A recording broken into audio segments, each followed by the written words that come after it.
For anyone who needs to hear this, here's a quick thought experiment. When we say binary, we mean 100% this or 100% that.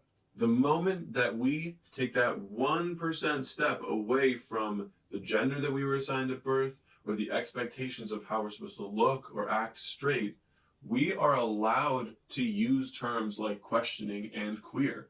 That gives us permission to wade around in the space of exploring queerness. And when we're in the comfort of our own homes or thinking about things in the safety of our own mind, we're allowed to use whatever label we want. We have permission to do that because binary means one or the other. You're allowed to call yourself non-binary, gender non-conforming, transgender or trans.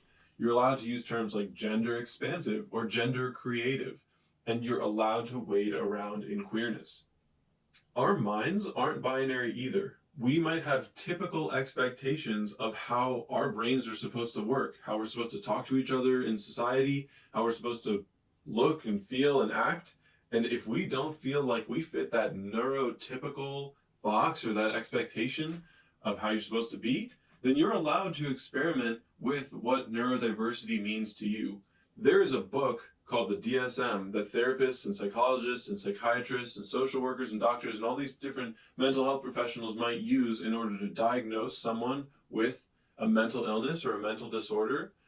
And within that umbrella of neurodiversity, the ways that our brains differ from the typical expectations, there are plenty of boxes that you can check before you meet that diagnosis criteria. And so in the same way that we can wade around and explore queerness, if neurodiversity or neurodivergence is a label that feels fitting for you, we're allowed to think about the ways that we might be different from how we're typically expected to look, behave, think, or act.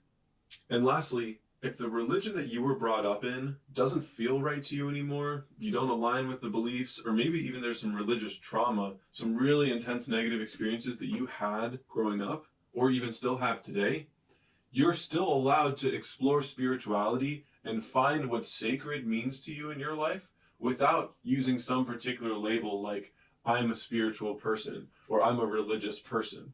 There are non-religious ways to explore spirituality and find the sacred, whether you believe in a god or don't, whether you believe in multiple gods or don't, whether you conform to the ways that one or two or three different religions across the world operate or not.